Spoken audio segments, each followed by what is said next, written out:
복음의 진리는 간단하고 단순하지만 그 복음의 진리를 체득해서 우리 몸에 체화하는 것은 일평생이 걸립니다. 예수 그리스도를 만나고 예수 그리스도를 알고 또한 믿음을 얻게 되고 난 이후부터 그 이후부터 이제 신앙의 삶은 끝이 아니라 시작이 된 것이죠. 그렇기 때문에 신앙의 삶을 시작해서 살아가는 동안 평생을 배우면서 살아가야 돼요. 무엇을요? 복음이 무엇이고 또한 복음이 무엇을 우리에게 요구하는지를 배우면서 살아가야 합니다. 그런데 이 복음에 최종이 있는데 그 최종은 무엇이냐면 하나님 앞에 올곧게 서는 것입니다. 복음의 최종은 하나님과 사람들 앞에 올곧게 서는 것이에요. 그래서 하나님과 사람들 앞에 올곧게 서서 그의 삶이 하나님과 사람들에게 향기로운 삶을 살게 하는 것이 복음의 최종이라고 할 수 있습니다. 그러니 그 누구도 복음에 다 섰다고 이야기할 수가 없죠. 그리고 또한 그 누구도 복음을 다 이루었다라고 말할 수가 없는 것입니다. 그래서 마치 끊임없이 우리가 삶을 살면서 아침을 먹고 나면 점심에 허기가 지지 않습니까? 그래서 점심을 먹게 되는 것 아니겠어요? 그리고 점심을 또 잘 먹었다 손 치더라도 저녁을 먹지 않으면 허기가 지는 것처럼 하나님의 말씀을 이루고 살아가지만 여전히 하나님의 말씀을 또 이루면서 살아가고자 하는 그런 영적인 복음의 허기가 필요합니다. 마치 자기가 배가 부르고 난 더 이상 필요하지 않아, 난 더 이상 먹어도 배고프지 않아, 그런 삶을 사는 그것이 하나님과 사람 앞에서의 교만이에요. 교만.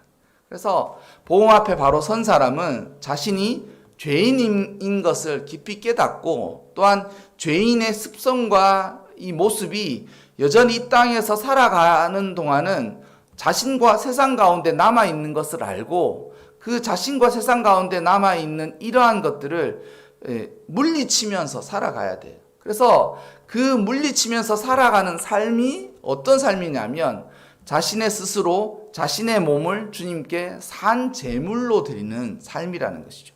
그것이 또한 신약 성경에서 말하는 예배이고 제사입니다. 그래서 예배이고 제사인 이 복음의 삶을 잘 살기 위해서는 이 복음의 삶을 끊임없이 복음이 무엇이라고 가르쳐 주시는지를 깨닫고 또한 그 깨달은 바 내에서 어떻게 무엇을 하면서 살아가야 할지를 깊이 알면서 그것을 삶 가운데서 조금씩 이루어가면서 살아가는 것이 필요하다라는 말씀을 드리고 싶습니다. 우리는 모두 주님을 만날 때 중생적 경험을 합니다. 뭐냐면 우리가 주님을 모르다가 주님을 만나면서 우리가 죄인인 것을 깨닫고 또한 그 죄인인 자기 자신을 하나님이 구원해 주셨다라는 것을 깊이 알게 되면서 큰 변화를 일으켜요. 하지만 그 변화는 출발이지 종착역도 아니고 모든 것을 이룬 완성도 아닙니다. 그래서 하나님을 만나고 난 이후의 삶은 어떻게 이제 진행되어져야 하느냐면 큰 변화를 이룬 그 방향으로 날마다 자신의 삶의 말과 행동, 마음가짐에서 죄를 조금씩 물리쳐가는 그 삶을 살아가야 되고 그 삶이 필요하다라는 것입니다.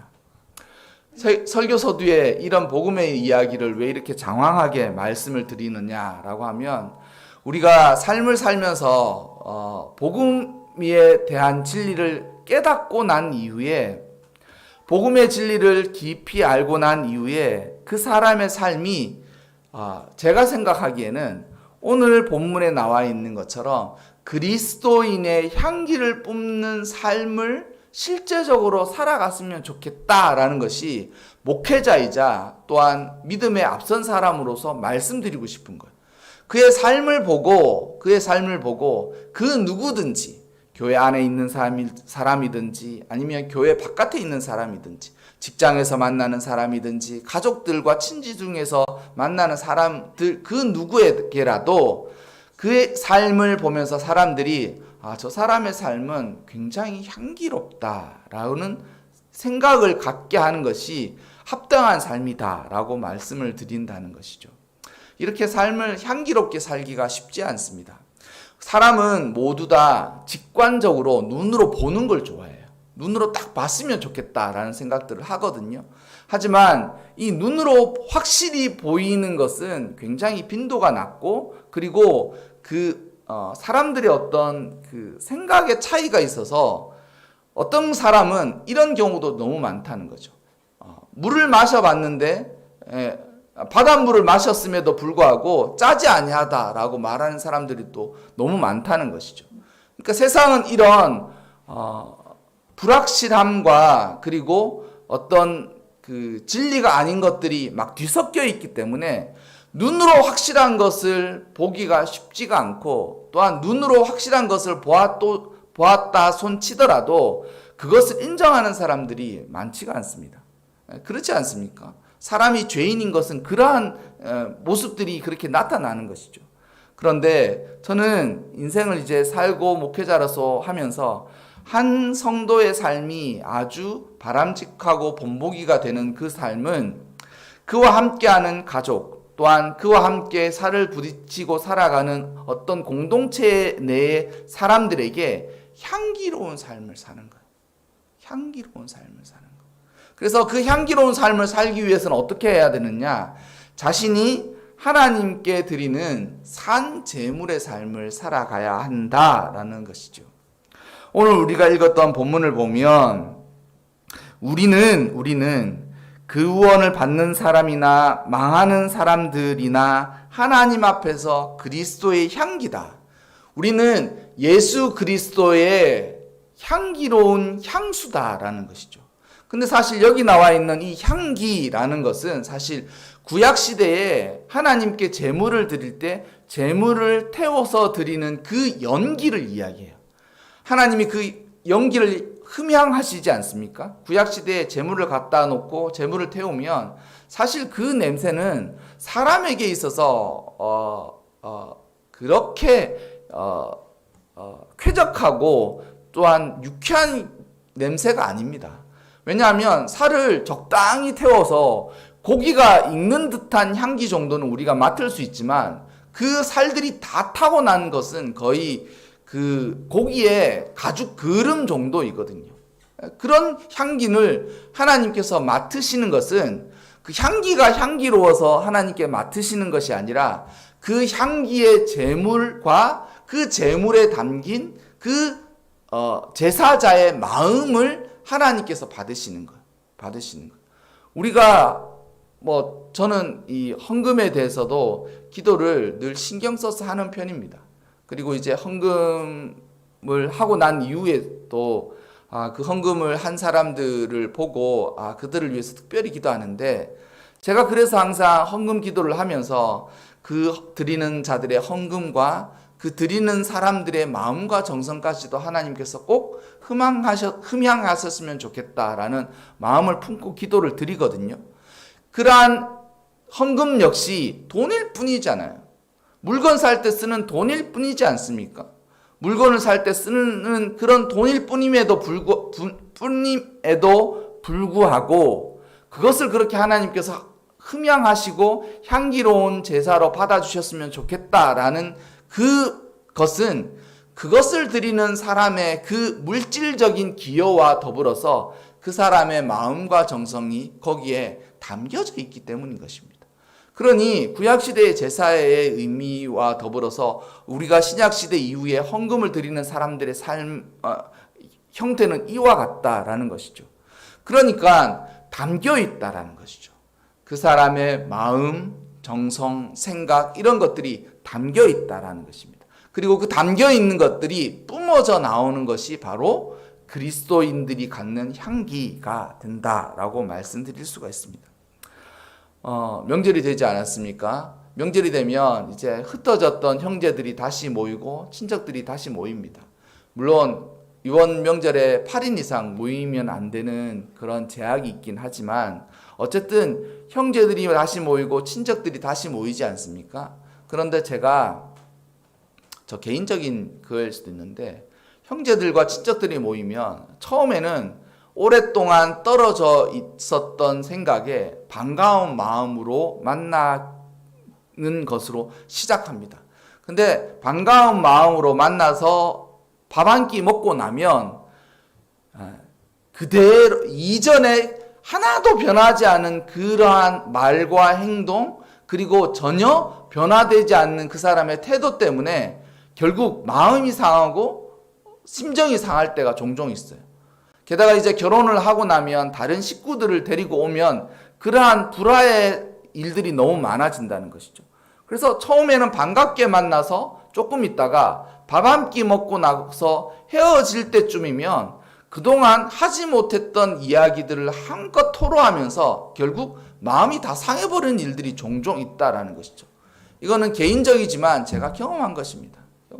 그러니 이러한 일들을 다 하고 나면 마치 명절을 끝나고 나서 기쁘고 즐거운 것이 아니라 명절이 너무 피곤하고 힘들고 어려운 거예요. 왜 그래요? 사람 때문에 그런 거예요. 그 사람 때문에 그런 거예요. 그 사람이 가지고 있는 말과 행동, 그리고 그 사람이 갖고 있는 그 삶의 향기가 모든 사람들을 그렇게 힘들게 하는 것이죠. 그리고 그것이 각각 그러한 사람들이 많게 되면 결국 그 모이는 시간 자체가 곤욕일 때가 더 많다라는 것이죠. 여러분, 우리 모두는 그리스도의 복음으로 변화되어야 됩니다.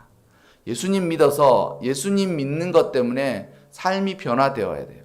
또한 삶이 변화될 뿐만 아니라 예수님을 제대로 믿는다는 것은 예수님을 믿고 예수님을 아는 것으로 인하여서 삶이 바뀌어서 그의 말과 행동, 심지어는 우리가 흔히 이야기하는 언행 심사가 다 달라져야 돼요. 그래서 그 사람이 마치 재물처럼 드려지는 삶을 살기를 하나님이 기대하신다라고 말하는 것이죠. 오늘 읽었던 이 고린도 후서는 사실 고린도 전서와 짝을 이루는 성경입니다.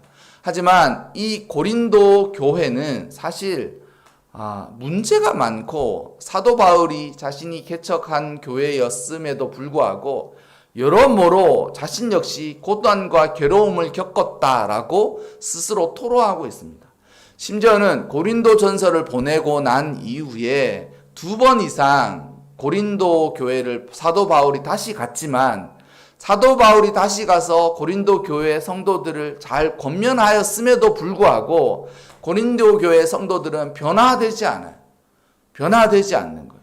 그리고 심지어는 이 고린도 후서 초반을 보면 사도 바울이 한 번 더 고린도 교회를 가서 그들을 권면해야 되겠다라는 생각을 했음에도 불구하고 나중에는 사도 바울이 내가 그 고린도 교회를 다시 가서 그들을 권면하는 것보다는 가지 않는 것이 낫겠다라는 생각을 하고 고린도 후서 이 편지를 쓰게 된 것이죠. 그러니까 사실 사도 바울의 마음이 얼마나 문드러지겠습니까? 교회는 도덕적으로 정당하고 합당하지 못해. 세속적인 사람도 심지어는 교회를 보고 손가락질해. 그리고 교회 안에서는 공동체로서 하나 되어서 서로가 서로를 권면하면서 교회를 잘 이끌어가는 것이 아니라 파벌이 생기고 생각이 다르고 주의가 다른 사람들끼리 이리저리 모여서 서로가 네가 맞냐 내가 맞냐 이런 것들을 가지고 다투고 있어. 그리고 그 가운데서도 교회가 하나 되지 않는 가운데서도 교회는 여전히 그러한 일들이 잘못이다라는 것을 깨닫지 못하고 교회가 그냥 지지부진한 삶을 살고 있는 거예요. 마치 우리 시대와 우리의 모습과 비슷하지 않습니까? 주님을 만나서 복음을 알게 되었는데 그의 삶은 여전히 복음으로 놀랍게 변화된 삶을 사는 것이 아니라 지지부진한 삶을 사는 거예요. 심지어는 세상 사람들이 우리를 보고 손가락질하는 그런 삶을 사는 사람들이 종종 있다라는 것이죠. 그러한 사람들에게 바울이 무엇이라고 권면합니까? 그리스도의 향기가 되어야 된다라고 말하고 있는 거예요. 너는 어떻게 생각하는지 모르겠지만 네가 살아가는 삶 가운데서 너는 그리스도의 향기, 제물로 드리는 그 제물의 삶을 살아라 라고 말씀드릴 수가 있다라는 것이죠. 그래서 누구든지 그 사람은 그 사람 나름의 향기를 갖는 삶을 사는 것입니다. 사는 것이에요. 그런데 어떤 어떤 향기가 나야 하겠습니까? 죽음으로부터 죽음에 이르는 향기, 죄의 향기를 가지고 있는 것인지, 아니면 그리스도인을 아는 예수 그리스도의 향기를, 복음의 향기를 나타내는 삶을 사는 사람인지를 딱 구분되어져 있다라는 것이죠. 여러분, 하나님을 알고 예수 그리스도를 믿고 난 이후부터는 예수를 믿는 모든 사람들은 바로 하나님의 제물의 삶을 살아야 돼요. 나는 이제 몸으로 제물이 된다. 나는 몸으로 제물이 되어서 하나님에게 드려지는 삶을 살아가야 된다. 그러니 희생해야 돼요. 희생하고, 그리고 남들이 가히 함부로 할 수 없는 일들을 해 나가면서 해야 돼요. 해 나가면서. 그러니까 사실 그것이 무엇이든지 예수 그리스도의 복음 안에서 한 가지라도 제대로 하려면 쉽지 않다라는 것이죠. 저는 용서를 너무 쉽게 생각하는 이런 교회의 풍조, 아니면 세상의 풍조도 사실 탐탁치가 않습니다. 여러분, 한 사람에 대해서 용서하는 마음을 갖고 그 용서가 온전히 이루어지기까지는 굉장히 많은 메커니즘과 시간이 걸리고 많은 정신적이고도 심리적인 에너지가 필요합니다. 그러니까 용서하는 것도 쉽지 않다는 거죠. 제대로 그리스도 안에서 예수 그리스도로 말미암아 구원을 입어서 나도 너를 용서한다라는 그 용서가 아주 쉬운 것 같지만 쉽지 않습니다. 그런데 그거라도 제대로 이루려면 굉장히 많은 에너지와 영적인 수고와 노력들이 필요하다는 것이죠. 또한 우리가 주어진 이 자신의 한계들, 어떻게 할 수 없는 자신의 한계를 헤쳐나가는 건 역시 쉽지 않습니다. 그러니 이 모든 것 하나, 어떤 것이든 그리스도 안에 복음에서 우리를 변화시킨 그 은혜로 따라서 살아가려면 그러한 많은 수고와 노력들이 필요한데, 이러한 수고와 노력들을 어떤 사람은 너무 도외시하고 어떤 사람들은 이러한 것들을 너무 쉽게 이야기한다라는 것이죠. 여러분, 쉽지 않아요. 아주 작은 것 하나를 바꾸고 변화시키는 때도 마치 자신을 아주 희생시키는 듯한 수고와 노력이 있지 않으면 그러한 일들이 일어나지 않는다라는 것이죠. 그것은 무엇이든지 마찬가지입니다.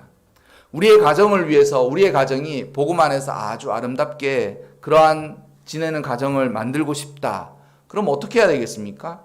가만히 내버려 두면 그런 일은 절대 일어나지 않습니다. 가정 안에서 누구 한 사람이 희생의 제물이 먼저 되어야 돼요. 희생의 제물이 되어야 된다. 그래서 그 사람이 수고하고 노력하고 손해보았으나 그 수고와 노력과 손해를 들내지 아니하고 드러내지 않고 그것에 칭찬받지 않았음에도 불구하고 마땅히 내가 이러한 일들을 해야지라는 그 수고를 다 해야 돼요. 다 해. 그러니 마치 제사 때 드리는 제물이 죽임을 당하는 것과도 같은 삶을 살지 않으면 그리스도의 향기, 복음의 향기는 나타낼 수가 없습니다. 나타낼 수가 없어요. 믿으십니까? 믿으셔야 돼요. 그 한 사람이 수고하고 노력하고 자신의 그러한 모든 것들을 내어놓지 않으면 자그마한 가정의 화목과 화평도 이루어지지 않는 거예요. 심지어는 그가 속한 조직에서도 마찬가지입니다. 사실 기업을 다니고 회사를 좀 다녀보신 분들은 조직이 전부다라는 생각들을 종종 하게 되죠. 그 맞습니다. 조직에 어떤 힘이 있습니다. 그 조직의 힘을 제가 도외시하거나 무시하지 않아요. 부인하지 않습니다. 하지만 그 조직의 힘이라는 것도 결국 사람이지 않습니까? 사람인 거예요. 그 한 사람이 그 조직을 위해서 어떤 수고와 노력들을 했기 때문에, 또한 그러한 사람들이 있었기 때문에 조직이 되어져 가는 거예요. 제가 한 10수년 전에 청년들을 사역할 때 굴지의 회사들이 이제 청년들도 그때 회사 취업하고 그랬었거든요. 굴지의 회사들을 청년들이 이제 막 여기 들어가는데 어떤 회사는 제가 보기에는 저 청년은 정말 그래도 저 청년은 정말 그래도 인류다, 이런 생각이 드는 청년이 있어요. 신앙적으로나 뭐 그의 행동이나 또한 그가 가진 지식이나 노력의 정도에서 저 사람은 정말 인류다, 정말 인류 기업에 가도 참 합당하겠다라는 생각이 드는 사람이 있는 거예요. 그래서 그 사람은 정말 인류 기업에 갔습니다. 우리가 흔히 말하는 좋은 대기업에 갔어요.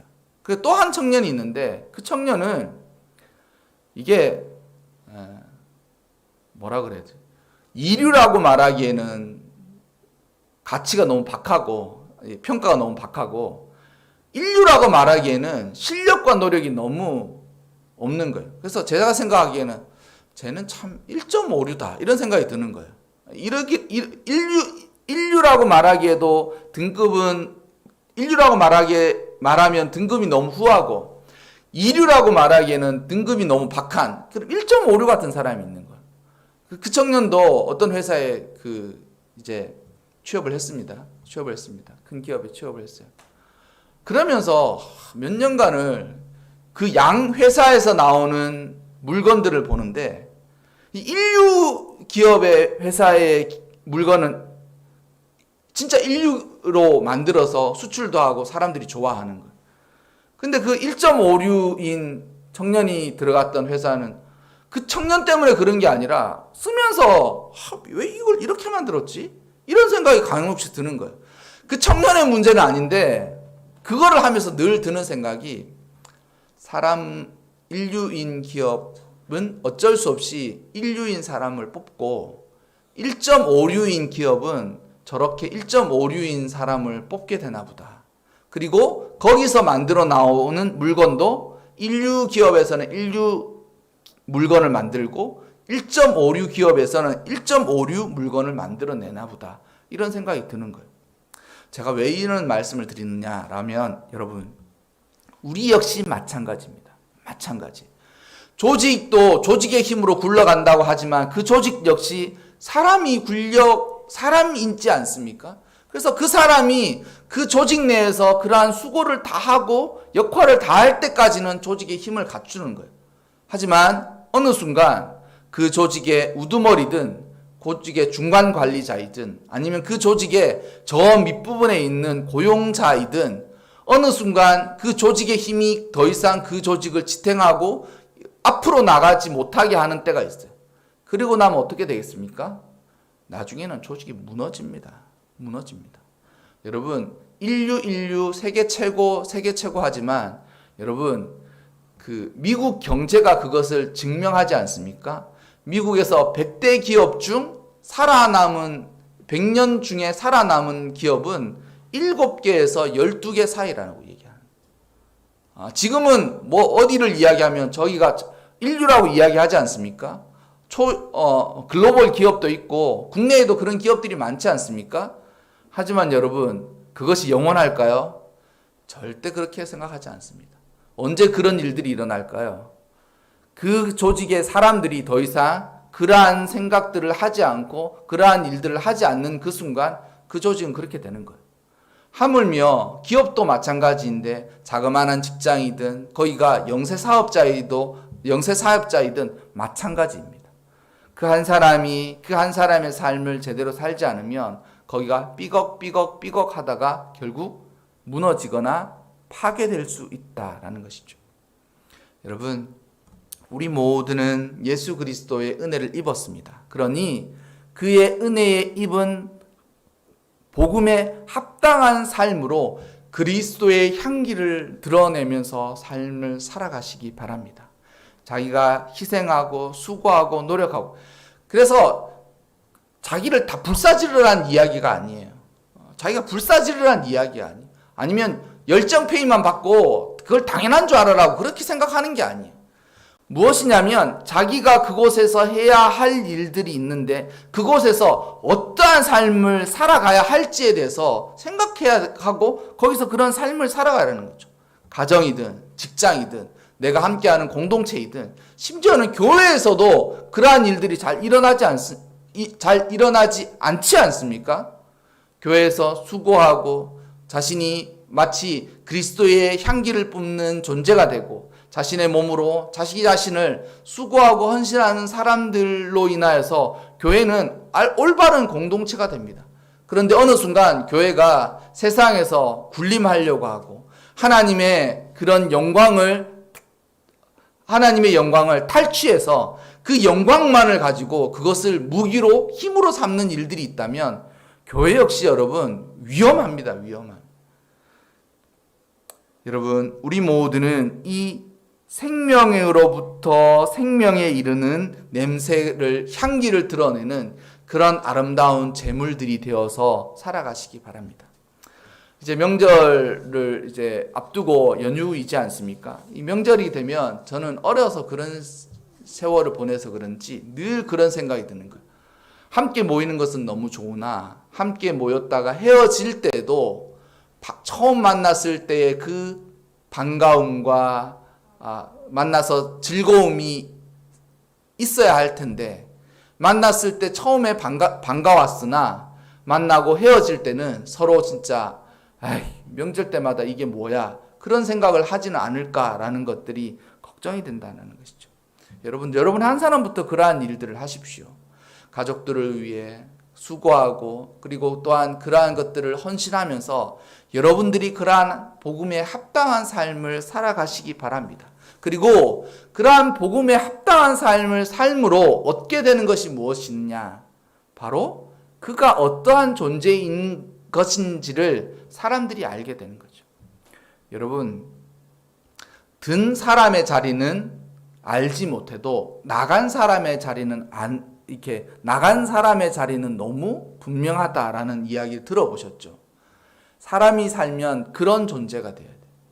존재. 자신이 들어왔는데도 누가 하나 왔구나. 그럴 수 있어요. 왜냐하면 뭐든지 들어온 사람은 그렇게 존재가 미미한 거죠. 하지만 그 사람이 빠져나간 자리에 그 사람이 그랬었는데 라는 생각들을 하지 않으면 그는 그렇게 필요한 사람이 아니에요. 그러니까 지금으로 이야기하자면 언제든지 대체가 가능한 사람의 삶을 살았다라는 거예요. 언제든지 누구든지 바꿀 수 있는 그러한 삶밖에 못 살았다는 거예요. 여러분, 명절과 더불어서 오늘 설교에 여러분 이 그리스도의 향기를 뿜는 삶을 꼭 살아가시기 바랍니다. 그래서 여러분의 삶이 마치 아름다운 향기와 더불어서 주님께 드리는 그 제사의 향기를 뿜는 제사의 제물이 되는 그러한 삶을 살아가시기를 바라고 또한 여러분의 존재가 향기와도 같은 존재가 꼭 되시기를 주님의 이름으로 빌어드립니다. 그러한 마음을 가지고 이번 명절도 보내시기 바랍니다.